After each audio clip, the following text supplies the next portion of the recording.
জান্নাতে দেওয়ার পরে শয়তানকে বলেছিলেন সিজদা করতে, ফেরেশতাদেরকে। ফেরেশতারা সিজদা করেছে।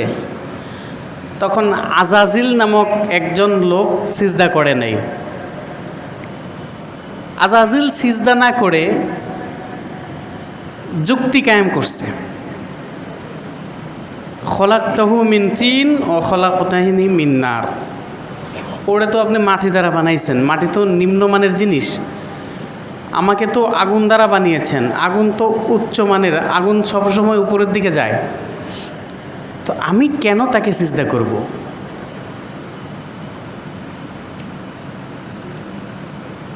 একটা জিনিস খেয়াল করবেন,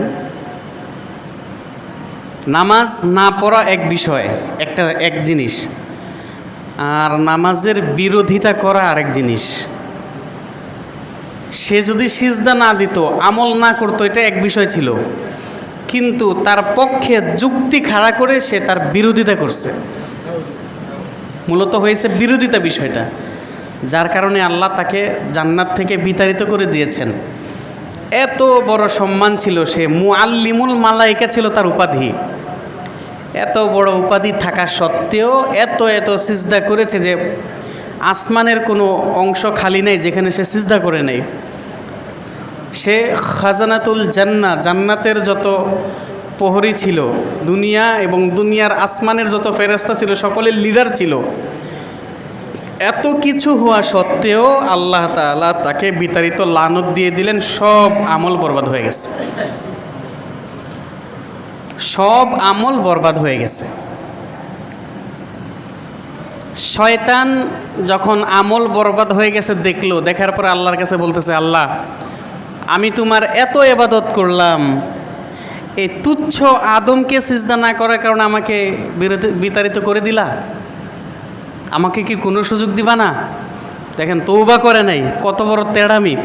তওবা যদি করতো তাহলে ঠিক ছিল, কিন্তু তওবা করে নাই। আল্লাহ বললেন, আনদারতুকা ইলা ইয়াউমিদ্দিন, আমি তোমাকে কিয়ামত পর্যন্ত সুযোগ দিলাম। বলে, না, এতটুকু হবে না, আরও দেন। আল্লাহ বললেন, আদমের ঘরে যত সন্তান জন্মগ্রহণ করবে তত সন্তান তোমারও জন্মগ্রহণ করবে। মানুষের একটা ছেলে হলে দামি, এবং তুমি তাদের রগে রগে চলতে পারবে। এই সুযোগ শয়তানকে দিয়ে দিলেন। দিয়ে দেওয়ার পরে এবার শয়তান বলে, আল্লাহ, যার কারণে আপনি আমাকে বিতাড়িত করেছেন, আমি প্রত্যেক রাস্তায় রাস্তায়, ঘাটিতে ঘাটিতে ওত পেতে বসে থাকব, একজনকেও আমি আপনার ইবাদত করতে দেব না, সকলকে আমার সাথে জাহান্নামী বানাবো।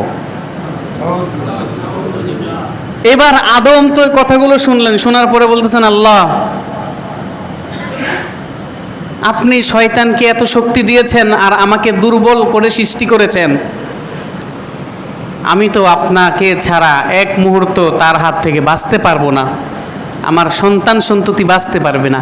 এর আগে আল্লাহ তাআলা আদমের পিঠের মধ্যে তার কুদরতি হাত বুলাই দিছেন, 2 হাত বের করছেন। বলে, আদম, তুমি কোন হাত নিবা? বলেন, আমি আল্লাহর ডান হাত নিব। যদিও আল্লাহর দুনো হাতই ডান, এখানে বাম বলতে কিছুই নেই। বলে, তুমি ভালো জিনিসই নিয়েছো। তো ডান হাতের মধ্যে রূহ যত কিয়ামত পর্যন্ত আসবে, জান্নাতীদের রূহগুলো ডান সাইডে ছিল, আর বাম হাতে যত রূহ এসেছে সব ছিল জাহান্নামী, কাফের তারা। আল্লাহ বলেন, আমার ডান সাইডে যারা আছে এরা হবে জান্নাতি, আর বাম সাইডে যারা আছে এরা হবে জাহান্নামী। ডান সাইডের রূহগুলোর মধ্যে কিছু ছিল খুব চকচক করতেছিল, তারা ছিল নবীদের রূহ। এদের মধ্যে একজনের রূহটা একটু বেশি চকমক করতেছিল। আল্লাহ, এটা কে? এটা তোমার সন্তান দাউদ। দাউদের বয়স কতদিন? দাউদের বয়স 60 বছর। আমার বয়স 1000 বছর। এর মাত্র এত অল্প বয়স দিলেন? আচ্ছা, আমার এখান থেকে 40 বছর তারা দান করে দেন। আল্লাহ বলে, ঠিক আছে, দিলাম। বুখারী শরীফের রাওয়ায়াত এটা। পরে যখন আদম আলাইহিস সালামের কাছে আছে, এটা পরে আবার আসতেছে, এতটুকু থাকুক, এটা সামনে আবার বলবো। তো এই শয়তান বলল, সবগুলোকে আমরা গুমরাহ করব। আল্লাহর কাছে এখন আদম নবী বলতেছেন, আল্লাহ, আমাকে কি দিলেন? তখন আল্লাহ রাব্বুল আলামিন বলেন, আদম, আমি তোমাকে যতগুলো মানুষ তোমার পরিবার, তোমার সন্তানের গর্ভে জন্মগ্রহণ করব, নাজআলু লাহু মাই ইয়াহফাজুহু মিন কুরানা ইসু, এই খারাপ শয়তান থেকে হেফাজত করার জন্য একজন করে ফেরেশতা তাদের দায়িত্ব নিয়োজিত করে দিব। আপনার সাথে আমার সাথে সকলের সাথে একজন করে ফেরেশতা আছে। দেখবেন বাচ্চারা হঠাৎ রাস্তার মধ্যে চলে যায় কিন্তু অ্যাক্সিডেন্ট হয় না, গাড়িটা কেমন জানি ঘুরে যায়, ঢিলটা এসে চোখে পড়ে না, একটু উপরে পড়ে। সাপটা বাচ্চার পাশ দিয়ে চলে যায়, তাকে কামড় দেয় না, কারণ আছে ওই ফেরেশতা থেকে হেফাজত করে। রাত্রেবেলা আমরা যে ঘুমিয়ে থাকি অনেক বিষাক্ত পোকামাকড় আমাদের পাশ দিয়ে যায়, শরীরে উঠে না, ইচ্ছা করলে কানে ঢুকতে পারতো না, নাকে ঢুকতে পারতো না, ওই ফেরেশতা হেফাজত করে। হ্যাঁ, যখন কোনো গর্হিত গুনাহের কাজে লিপ্ত থাকে আর ফেরেশতা এই গুনাহের কারণে তার কাছে থাকতে পারে না, জিনা করতেছে, ওই সময় ফেরেশতা কাছে থাকতে পারে না, তখন কোনো গজব হইলে এই গজবেই সে মারা যায়, তাকে বাঁচায় না। বললেন আল্লাহ আরও বাড়ায় দেন। আল্লাহ তাআলা বললেন আল হাসানাতু বিআশরি আমসালিহা আও আযীদুহা, তোমার বংশধরে কেউ একটা আমল করলে আমি এর 10 গুণ সওয়াব দিব অথবা আরও বাড়িয়ে দিব। ওয়াসাইয়্যাতু তুকতাবু ওয়াহিদাতান আও আমহাহুহা, আর তোমার সন্তানের কেউ একটা গুনাহ করলে আমি হয়তো একটা গুনাহই লিখব বা মাফ করে দিব। এখন আদম বলেন আল্লাহ আজিদ, আরও বাড়ায় দাও। আল্লাহ তাআলা বলেন কুল ইয়া ইবাদিয়াল্লাযীনা আসরাফু আলা আনফুসিহিম লা তাকনাতু মির রাহমাতিল্লাহ ইন্নাল্লাহা ইয়াগফিরুয যুনুব জামিআ।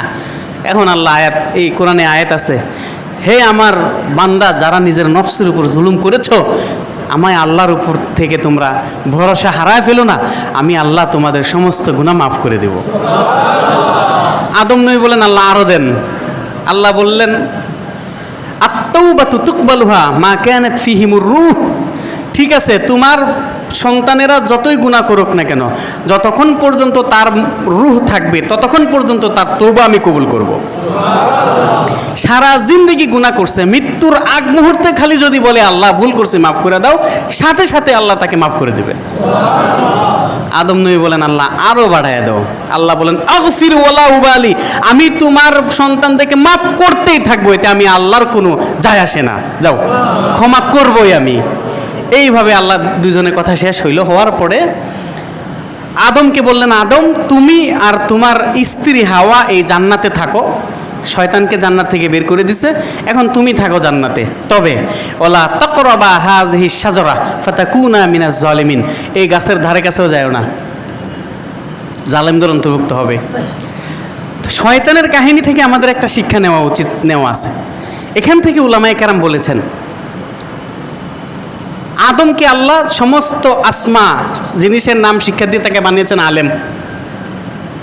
আদমের চেয়ে মর্যাদা, শয়তানের চেয়ে মর্যাদা, আর শয়তান আজাজিল বেশি আবেদ ছিল, ইবাদত করছিল। এজন্য হাদিসের মধ্যে আল্লাহ নবী বলেন ফাকিহুন ওয়াহিদুন আশাদ্দু আলা শাইতানি মিন আলফি আবিদ, একজন ফকিহ আলেম 1000 আবেদের চেয়ে উত্তম, শয়তানের কাছে বেশি ভারী। আর শয়তানের লক্ষ লক্ষ কোটি কোটি বছরের ইবাদত একটা মাত্র অপরাধের কারণে সব শেষ হয়ে গেছে। আমাদেরও সারা জীবনের আমল একটা মাত্র অহংকার গুনার কারণে নষ্ট হয়ে যেতে পারে। উলামায়ে কেরাম এটাও বলেছেন বুজুর্গানে দিন, আল্লাহ যদি কোনো মানুষের আখেরাত বরবাদ করতে চান তাকে কোনো আলেমের পিছনে লাগায় দেন। নাউজুবিল্লাহ বলবেন না? এখান থেকে শয়তানের এই কাহিনী থেকে আল্লাহ যদি কারো আখেরাত বরবাদ করতে চান তাহলে তাকে আলেমের পিছনে লাগায় দেন।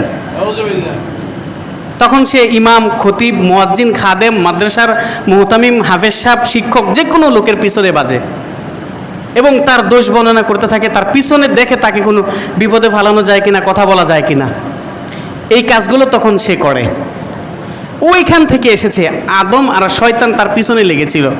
আল্লাহ আমাদেরকে এই ভয়ঙ্কর মারাত্মক রূপ থেকে হেফাজত করুন।